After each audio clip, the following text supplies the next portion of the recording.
get into the meat and the potatoes, right? Yeah, I can actually recall when I was in elementary school where I was a little different from the rest of the kids. You know, I like to play pongs with the boys, but I also like to play kungis with the girls.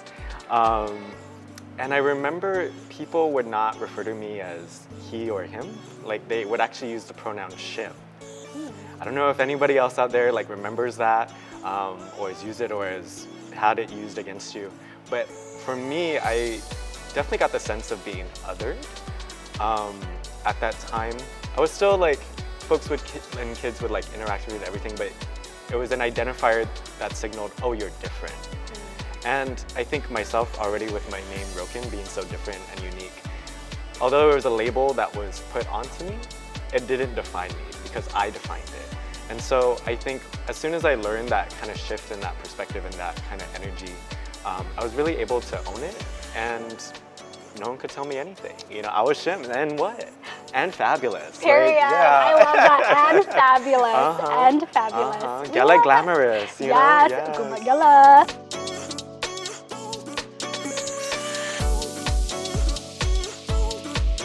What are some challenges that local members are facing currently? I'm very proud to say that I find Guam as a whole that we really have a very accepting attitude towards our LGBTQIA community.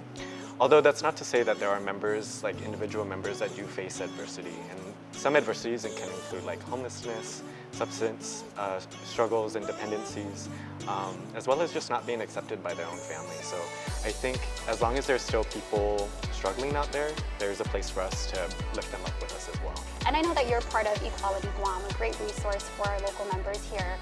So what are other resources, other support systems that are available for those who might still be navigating and trying to understand their identity and who are looking for that support? Yeah, so the work with Equality Guam, I happen to be the director of programming.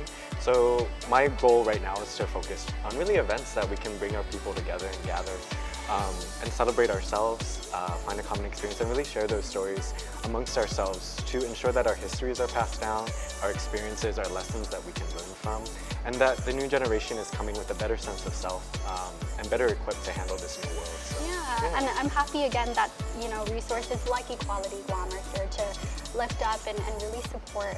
I think any role of an ally in any context, the first step is to amplify, and it's to be able to step aside and pass the mic to other people. And I think in today's world, it's so accessible for anyone to share their story. But I think before it comes to that, people have to feel empowered.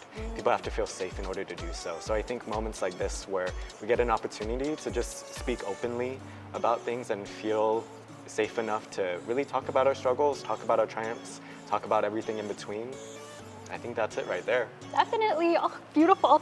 Well, Roquin, you're also going to be part of the Miss Pacific pageant coming up in June. And it's going to be here right at Club Zoh. So can you tell us, what you're looking forward to? I know that you're off to represent us in FestPac, but how are you preparing for this momentous occasion?